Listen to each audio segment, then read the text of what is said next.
नमस्कार दोस्तों, स्वागत है आप सभी साथियों का आपके अपने YouTube channel study with Ravindra academy पर।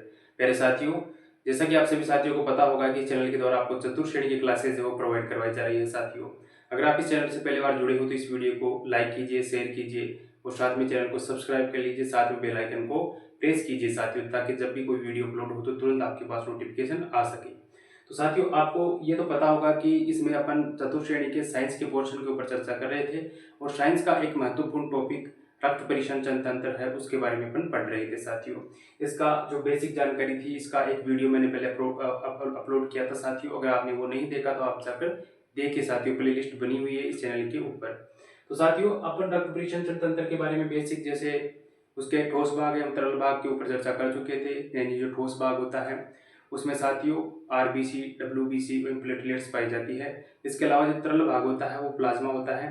प्लाज्मा है वो रक्त का 55% भाग होता है और बाकी जो 45% भाग होता है साथियों वो होती है कणिकाएं।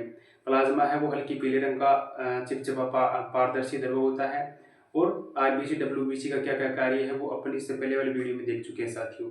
आज अपन बात करेंगे हृदय और रक्तवाहिनियों की। हृदय और रक्तवाहिनियां किस प्रकार हमारे शरीर में कार्य करते हैं और किस प्रकार हमारे रक्त का जो परिवहन होता है वो हृदय के द्वारा वाहिनियों में ज्यादा उनका किस प्रकार परिवहन होता है उसके ऊपर चर्चा करेंगे और उसको समझेंगे साथियों।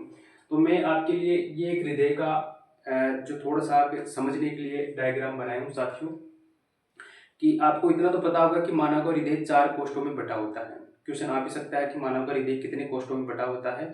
तो एक मनुष्य का जो हृदय है वो 4 कोष्ठों में बटा होता है साथियों। अब 4 कोष्ठ आप यहाँ देख सकते हो, 1, 2, 3 और 4। ये 4 कोष्ठ है जिसमें किसी भी मानव का हृदय है वो 4 कोष्ठों में बटा होता है।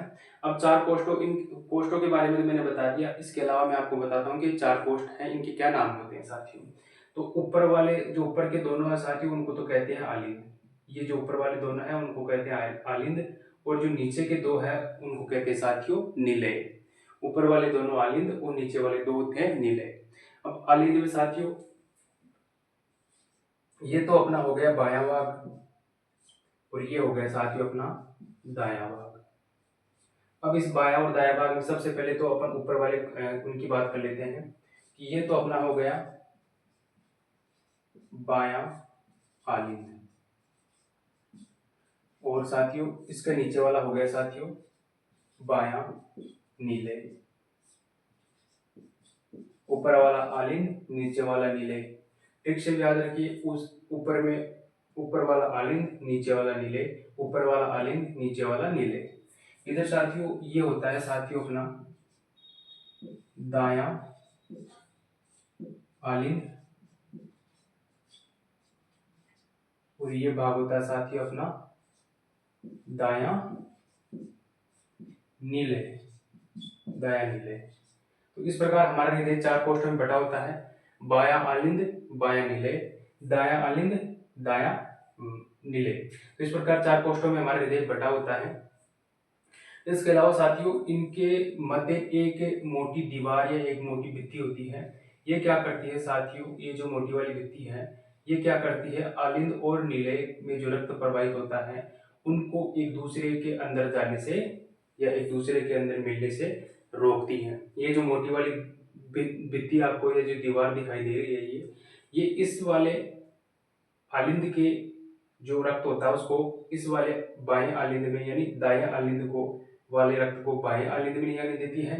और इधर वाली जो होती है, जो ये इधर के लिए ये बीच में पाई जाती है, ये दाया निलय को बाएं निलय में ब्लड को जाने से रोकती है। यानी बीच में एक दीवार का काम करती है, दोनों ब्लड को यानी दोनों तरफ के ब्लड को एक जगह मिलने से रोकने का कार्य ये मोटी वाली भित्ति करती है साथियों। अब साथियों इनमें क्या होता है कि इन दोनों के मध्य क्या होती है साथियों, इनके मध्य कपाट पाई जाती है साथियों। कपाट या वाल्व इनके मध्य पाया जाता है। इसके मध्य तो साथियों त्रिवलनीय कपाट पाया जाता है और इसके मध्य साथियों द्विवलनीय कपाट पाया जाता है। तो इसको बोलते हैं साथियों त्रिवलनीय कपाट। त्रिवलनीय कपाट या वाल्व, कपाट भी कह सकते हैं या फिर वाल्व भी कह सकते हैं। तो ये त्रिवलनीय कपाट, इनके मध्य तो त्रिवलनीय कपाट पाया जाता है और बाएं वाले पोर्शन में पाया जाता है साथियों द्विवलनीय कपाट। क्या? द्विवलनीय कपाट। यानी यहाँ पर साथियों जो 3 वाल्व पाए जाते हैं इसलिए इसे त्रिवलनीय कपाट कहते हैं, और यहाँ पर सिर्फ 2 ही कपाट पाए जाते हैं इसलिए इसे द्विवलनीय कपाट या द्विवलनीय वाल्व कहते हैं साथियों। ये क्या करते हैं, ऊपर वाले ब्लड को नीचे वाले यानी जो आलिंद है उसका ब्लड नीले में लाने में सहायक है। इसके जो कपाट है साथियों वो इस आलिंद के ब्लड को इस नीले में लाने में सहायक होते हैं साथियों। अब किस प्रकार हमारा ब्लड है वो इनमें प्रवाहित होता है, तो साथियों हमारा जो मानव का हृदय होता है, ये मानव का हृदय है, इसमें 2 बार ब्लड है वो एक 2 बार है वो दोहरा रक्त परिसंचरण तंत्र इसको कहते हैं, क्योंकि 2 बार इसमें ब्लड है वो प्रवाहित होकर शुद्ध होता है साथियों। तो सबसे पहले साथियों यहाँ बात कर लेते हैं कि साथियों ये है फेफड़े हमारे, कि एक बार बात कर लेते हैं कि साथियों ये होते हैं फेफड़े, मानव के फेफड़े, ये हमारे फेफड़े हैं साथियों। तो इनमें क्या होता है साथियों, हमारा ब्लड है वो शुद्ध होता है, फेफड़े इनमें हमारा ब्लड है वो रक्त है शुद्ध होता है। शुद्ध कहाँ जाके होता है ब्लड, वो होता है मानव के फेफड़े में। इन फेफड़ों में हमारा ब्लड शुद्ध होता है साथियों। तो हमारा ब्लड है वो यहाँ से शुद्ध होकर क्या होता है साथियों, यहाँ से ब्लड शुद्ध होकर साथियों ब्लड यहाँ पे शुद्ध होता है और इस बाएं आलिंद में आता है साथियों। फेफड़ों में से ब्लड शुद्ध होता है और बाएं आलिंद में आता है, और इनके द्वारा एक शिरा के द्वारा ये रक्त है वो हृदय में लाया जाता है। यानी जो फेफड़े होते हैं इन फेफड़ों के द्वारा साथियों क्या होता है, इन फेफड़ों के द्वारा एक मोटी नली पाई जाती है, इसको अपन बोलते हैं साथियों, इसको बोलते हैं अपन फुफ्फुसीय शिरा। ये फुफ्फुसीय शिरा क्या करती है कि जो फेफड़े होते हैं उनमें शुद्ध रक्त होता है, उस शुद्ध रक्त को इस बाएं आलिंद में लेकर आती है ना। इस बाएं आलिंद में लेकर आती है, कि बायां भाग है तो इस बाएं आलिंद में लेकर आती है, तो इसको बोलते हैं साथियों फुफ्फुसीय शिरा। अब यहाँ पर एक चीज आपको याद रखना है कि जो शिरा होती है उन शिराओं में साथियों अशुद्ध CO2 युक्त अशुद्ध रक्त प्रवाहित होता है, लेकिन जो फुफ्फुसीय शिरा होती है वो इसका अपवाद है कि फुफ्फुसीय शिरा में क्या होता है साथियों, इसमें O2 युक्त शुद्ध रक्त प्रवाहित होता है। फुफ्फुसीय शिराओं में ऑक्सीजन युक्त शुद्ध रक्त प्रवाहित होता है, और वो कहाँ से आता है, फेफड़ों से आता है, और कहाँ आता है साथियों, बाएं आलिंद में आता है। तो बाएं आलिंद में आता है साथियों, यहाँ आता है, ये शुद्ध रक्त यहाँ पर आता है। इसके बाद में ये यहाँ प्रवाहित होता है, और यहाँ प्रवाहित होने के बाद में साथियों यहाँ पर जो द्विबलनीय कपाट है, ये द्विबलनीय कपाट है, इनसे ये प्रवाहित होकर साथियों ये आता है इसमें, ये ब्लड इसमें आता है। इसको क्या बोलते हैं साथियों, बायां नीले, इसको बोलते हैं बायां नीले। यानी बायां आलिंद, ये बायां आलिंद है, बायां आलिंद से बायां नीले में रक्त आता है, और उससे पहले साथियों ये ब्लड फेफड़े से आ रहा है बायां आलिंद में, और बायां आलिंद से आता है साथियों बायां नीले में। यानी अब ये शुद्ध है वो बायां नीले में आ चुका है साथियों, इस बायां नीले में आ चुका है। इसके बाद में साथियों ये यहाँ पे क्या होता है साथियों, यहाँ से एक मोटी वाल्व के द्वारा, एक मोटी नली के द्वारा ये बाहर निकलता है, और इसको बोलते हैं साथियों महाधमनी, इसको बोलते हैं साथियों महाधमनी, महाधमनी। तो ये क्या होता है साथियों कि इस बायां नीले के द्वारा रक्त आता है महाधमनी में, इस महाधमनी में आता है, और ये मोटी महाधमनी है साथियों छोटी छोटी धमनियों में बट जाती है, छोटी छोटी धमनियों में बट जाती है महाधमनी। ये जो एक मोटी धमनी होती है उसको तो बोलते हैं महाधमनी, और यहाँ पे छोटी छोटी धमनियां हैं वो इस महाधमनी से जुड़ी हुई होती हैं। तो ब्लड है वो इस महाधमनी में आने के बाद में इन छोटी छोटी धमनियों में विभाजित होकर उनमें प्रवाहित होने लगता है।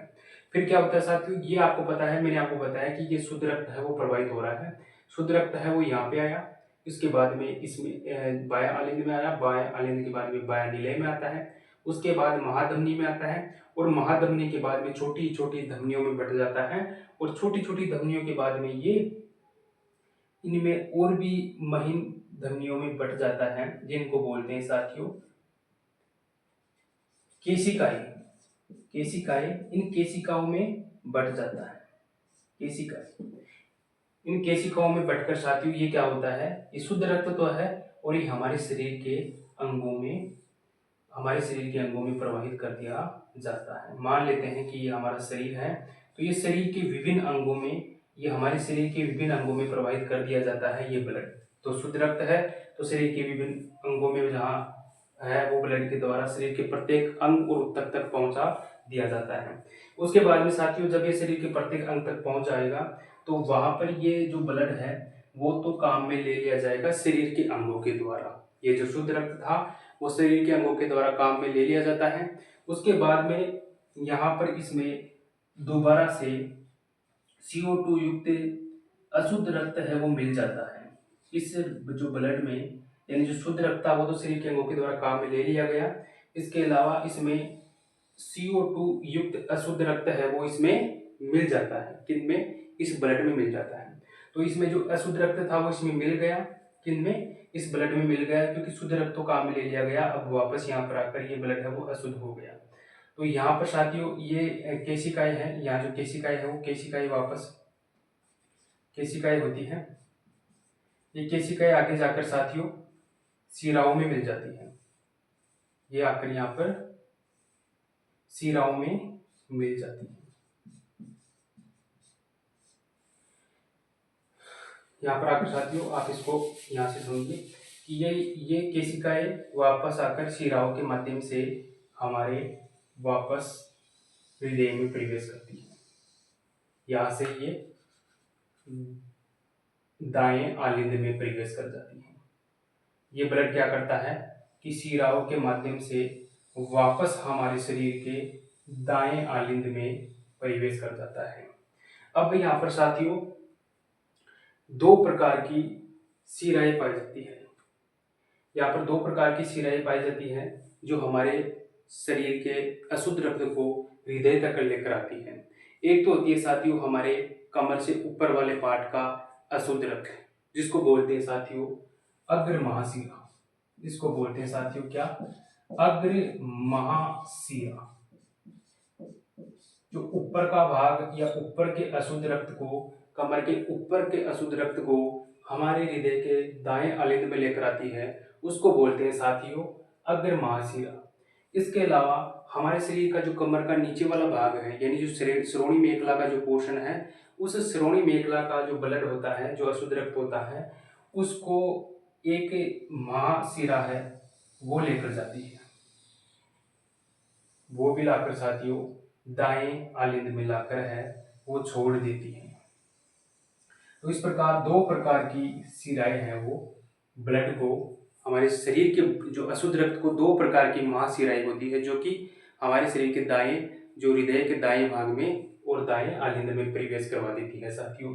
तो एक तो होती है साथियों ऊपर वाले भाग का जो ब्लड लेकर आती है उसको तो कहते हैं अग्र महाशिरा, और जो नीचे वाले भाग का ब्लड लेकर आती है साथियों उसको बोलते हैं साथियों पश्च महाशिरा। क्या कहते हैं? पश्च महाशिरा कहते हैं साथियों। इनके अलावा अग्र महाशिरा और पश्च महाशिरा के अलावा हमारे शरीर के हृदय के द्वारा भी अशुद्ध रक्त है वो दाएं आलिंद में लाया जाता है। इस हृदय के द्वारा भी साथियों एक महाशिरा है जो ब्लड लेकर आती है, अशुद्ध रक्त लेकर आती है एक महाशिरा। तो इसको बोलते हैं साथियों कोरोनरी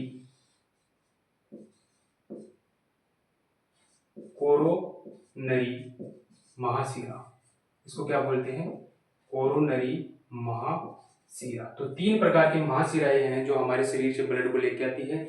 एक तो ऊपर वाले भाग से अग्र महाशिरा, एक नीचे वाले भाग से पश्च महाशिरा, और एक हृदय के खुद के द्वारा भी अशुद्ध रक्त है वो इसे दाएं आलिंद में लाया जाता है, जिसको बोलते हैं साथियों क्या बोलते हैं? इसको बोलते हैं कोरोनरी महाशिरा। तो इस प्रकार 3 प्रकार के ब्लड है वो यहाँ आकर है वो इसमें इकट्ठे हो जाते हैं। इसमें किसमें? दाएं अलिंद में आकर एक जगह इकट्ठे होते हैं साथियों।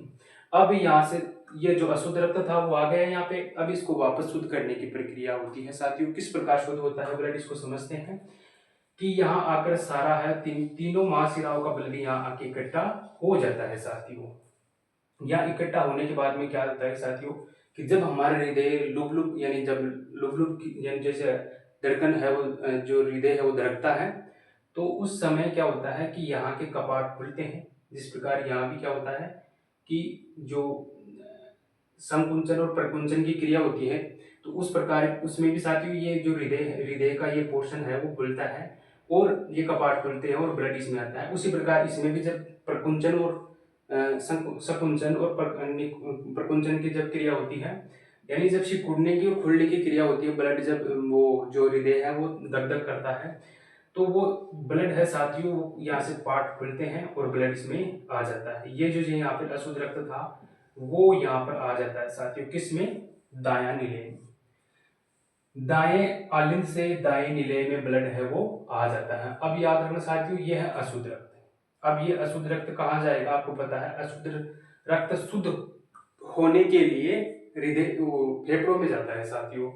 तो यहाँ से ये ब्लड है वो यहाँ से दाएं आलिंद से यहाँ से निकलकर साथियों एक मोटी धमनी जिसको महाधमनी कहते हैं, इसके द्वारा ये बाहर निकलता है। इसको बोलते हैं साथियों फुफ्फुसीय फुफ्फुसीय फुफ्फुसीय महाधमनी। इसको बोलते हैं साथियों फुफ्फुसीय महाधमनी। इस फुफ्फुसीय महाधमनी में ये ब्लड है इकट्ठा हो जाता है। और याद रखना साथियों इस फुफ्फुसीय महाधमनी में ये ब्लड होता है वो अशुद्ध होता है। यहाँ पर इस अपवाद को याद रखना कि सभी धमनियों में रक्त है वो शुद्ध बहता है, लेकिन जो फुफ्फुसीय महाधमनी है उसमें जो रक्त होता है वो कैसा होता है? ये अशुद्ध होता है। इस अपवाद को याद रखना, यहाँ से क्वेश्चन बन सकता है क्योंकि ये अपवाद है कि फुफ्फुसीय महाधमनी में अशुद्ध रक्त प्रवाहित होता है, बल्कि सभी धमनियों में शुद्ध रक्त प्रवाहित होता है। जैसे हमने यहाँ पे याद किया था साथियों कि जो शिराएं होती हैं, शिराओं में सभी शिराओं में अशुद्ध रक्त प्रवाहित होता है, लेकिन अपवाद के लिए अपवाद स्वरूप जो फुफ्फुसीय शिरा है उसमें शुद्ध रक्त प्रवाहित होता है। क्योंकि मैंने आपको बताया था कि ये जो शुद्ध फेफड़ों के द्वारा जो रक्त आ रहा है वो शुद्ध होकर आता है, तो फुफ्फुसीय शिराओं के द्वारा शुद्ध रक्त प्रवाहित होकर आता है। जबकि ये जो दाएं आलिंद में ये रक्त हमारे शरीर का जितना भी रक्त है वो अशुद्ध रक्त आता है, उसके बाद में ये इस दाएं आलिंद में आता है, उसके बाद में ये फुफ्फुसीय शिरा में ये फुफ्फुसीय महाधमनी में आता है और ये अशुद्ध रक्त होता है। कैसा होता है? अशुद्धि रक्त होता है। और इस फुफ्फुसीय महाधमनी के द्वारा छोटी छोटी शिराओं के द्वारा ये फुफ्फुसीय महाधमनी है, यहाँ पर फिर ये शिराओं के द्वारा ये रक्त क्या होता है साथियों, ये वाहिनियों के द्वारा हमारे फेफड़ों में चला जाता है। और फेफड़ों में क्या होता है कि हम श्वास के द्वारा जो CO2 है उसको बाहर निकालते हैं, और क्योंकि कुछ मात्रा में CO2 है वो हमारे श्वास के द्वारा निकलती है और ऑक्सीजन ग्रहण कर लेते हैं, तो हम उस प्रकार शुद्ध होता है। फेफड़ों में शुद्धिकरण की क्रिया होती है जिसमें अपन CO2 को शरीर से बाहर निकालते हैं और ऑक्सीजन को ग्रहण करते हैं। तो इस प्रकार फेफड़ों में जाकर ये ब्लड है वो ये यहाँ से जाएगा, यहाँ से जाकर ये जाकर फेफड़ों में यहाँ आएगा, यहाँ से फिर शुद्ध होता है, फिर ये इस क्रिया वापस होती है, यहाँ शुद्ध होकर ये वापस हमारे शरीर के अंगों में आता है, फिर यहाँ पर शरीर के अंगों में वापस इसमें CO2 मिल जाती है, CO2 मिलती है तो ये अशुद्ध हो जाता है। फिर आकर यह दाएं आलिंद में आता है, दाएं आलिंद से दाएं निलेय में आता है, दाएं निलेय से फुफ्फुसीय महाधमनी में आता है और फुफ्फुसीय महाधमनी के द्वारा वापस हृदय में लाता है, हृदय से बाएं आलिंद में, बाएं आलिंद से बायां निलेय में, बायां निलेय से महाधमनी में, महाधमनी से धमनी में, धमनी के बाद में केशिकाओं में, और केशिकाओं के बाद में शरीर के अंगों में जाता है, फिर अशुद्ध हो जाता है। ये क्रिया बार बार चलती रहती है। इस प्रकार साथियों क्या होता है कि हमारा शरीर, हमारा जो हमारा हृदय होता है वो हमारे हृदय इस प्रकार शुद्धिकरण की क्रिया को या ब्लड को शुद्ध करने में कारगर साबित होता है साथियों। तो साथियों आप इस चीज को समझ गए होंगे, तो इसलिए साथियों इसको दोहरा रक्त परिसंचरण तंत्र कहते हैं, क्योंकि साथियों ये जो अशुद्ध रक्त था वो पहले जाकर इसमें दाएं भाग में आता है, फिर दाएं भाग से जाकर वापस फेफड़ों में जाता है और फेफड़ों से वापस इसमें आता है। तो पहले एक बार इसमें आ गया और फिर दोबारा इसमें आ गया, यानी हृदय के अंदर 2 बार आता है, इसलिए इसे दोहरा रक्त परिसंचरण तंत्र कहते हैं साथियों। अब आपको एक चीज है, मैंने आपको बताया था कि जो धमनियां होती हैं उन धमनियों में साथियों शुद्ध रक्त बहता है, और जो शिराएं होती हैं उन शिराओं में साथियों अशुद्ध रक्त बहता है। लेकिन आपको एक चीज याद रखना है, जो फुफ्फुसीय महाधमनी है उसमें अशुद्ध रक्त बहता है, जबकि फुफ्फुसीय शिरा में शुद्ध रक्त बहता है साथियों। तो आप हृदय की इस संपूर्ण क्रिया को समझ गए होंगे साथियों। तो अगर आपको वीडियो अच्छा लग रहा है, समझ आ रहा है, तो वीडियो को लाइक कीजिए साथियों, दोस्तों के साथ शेयर कीजिए, कमेंट कीजिए साथियों।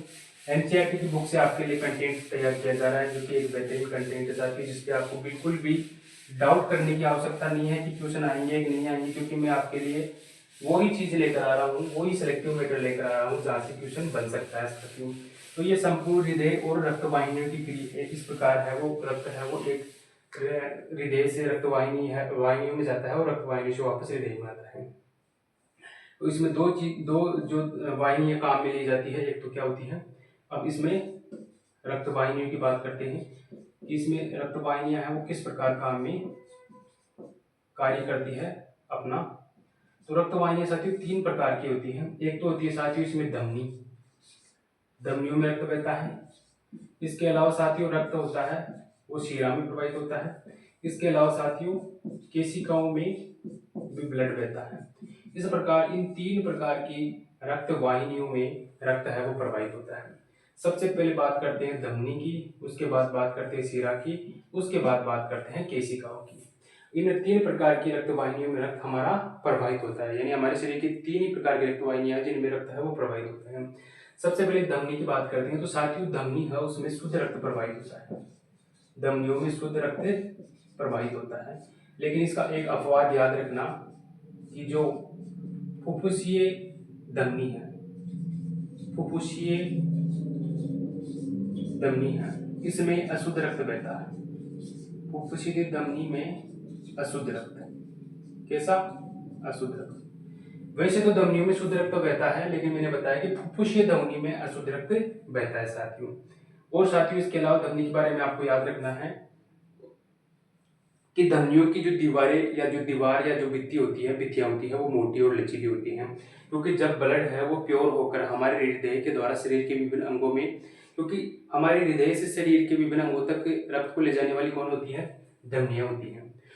हमारे शरीर के जो हृदय के द्वारा शुद्ध किए गए रक्त को हमारे शरीर के विभिन्न अंगों तक ले जाने का कार्य जो वाहिनियां करती है साथियों वो होती है धमनी। इसके अलावा शरीर के अशुद्ध रक्त को हमारे शरीर के हृदय तक लेकर आने वाली जो वाहिनियां होती है साथियों वो होती है शिरा। तो इस प्रकार जो धमनियां होती है उसमें एक महाधमनी होती है। महाधमनी से साथियों छोटी छोटी धमनियां में महाधमनी छोटी छोटी धमनियों के द्वारा मिलकर बनी होती है। तो उसमें साथियों शुद्ध रक्त बहता है। और जो अपवाद याद रखना कि फुफ्फुसीय धमनी में शुद्ध रक्त बहता है और इस धमनी की दीवारें भित्तियां मोटी होती है, लचीली होती है, तो इसमें रक्त है वो बहुत तेजी से प्रवाहित होता है, इसलिए इसकी दीवारें है वो भित्तियां वो मोटी होती है, क्योंकि जब ब्लड हृदय से शरीर के अंगों तक जाता है तो एक तेज बहाव के साथ जाता है, इसलिए ये साथियों क्या होती है, मोटी होती है। इसके अलावा जो शिराएं होती है उसमें क्या होता है, अशुद्ध रक्त बहता है। कैसा बहता है, अशुद्ध रक्त बहता है। लेकिन अपवाद याद रखना साथियों कि जो फुफ्फुसीय शिरा है, इस फुफ्फुसीय शिरा में साथियों शुद्ध रक्त बहता है। कैसा बहता है, इसमें शुद्ध बहता है। ये इसका अपवाद याद रखना, अपवाद में क्वेश्चन बन सकते हैं। और इस केशिकाओं के बारे में आपको ये याद रखना है कि ये पतली पतली वाहिनियां होती हैं जो शिरा को यानी धमनी को शिरा से जोड़ने में काम में ली जाती है, यानी धमनी व शिरा को जोड़ती है। कौन जोड़ती है, ये केशिकाएं हैं वो धमनी और शिरा को जोड़ने का कार्य करती है साथियों। तो इस प्रकार इनके कार्य प्रणाली के बारे में आप समझ गए होंगे साथियों। अपन बात कर रहे थे रक्त और रक्त वाहिनियों के बारे में, हृदय और रक्त वाहिनियों के बारे में अपन चर्चा कर रहे थे। हृदय के बारे में पहले अपन देख लिए थे और अपन अब बात कर रहे थे रक्त वाहिनियों के बारे में। तो आप इनको भी अच्छे से समझ गए होंगे साथियों। तो इस प्रकार ये संपूर्ण क्रिया होती है साथियों। तो उम्मीद करता हूँ साथियों आपको क्लास अच्छी लगी होगी। अगर अच्छी लगी है तो आप इस वीडियो को लाइक कीजिए, अपने दोस्तों के साथ शेयर कीजिए साथियों। आज की क्लास अपन यही समाप्त करते हैं। कल हमारा ये टॉपिक है वो कंप्लीट हो जाएगा, उसके बाद अपन नेक्स्ट टॉपिक के ऊपर चर्चा करेंगे। कल ये कंप्लीट टॉपिक हो जाए, उसके अलावा अपन ये भी चर्चा करेंगे कि क्वेश्चन कहाँ से बन सकता है। तो आप निश्चित रूप से कल भी जुड़िए, निश्चित रूप से आपको पता लगेगा कि क्वेश्चन कहाँ से बन सकता है इस टॉपिक में से, और निश्चित रूप से आपको फायदा होगा साथियों। आज का सेशन हमारा यही समाप्त होता है। अगर वीडियो आपको अच्छा लगा है तो वीडियो को लाइक कीजिए, अपने दोस्तों के साथ शेयर कीजिए साथियों। मिलते हैं साथियों नेक्स्ट सेशन में, तब तक के लिए टाटा बाय बाय साथियों, जय हिंद।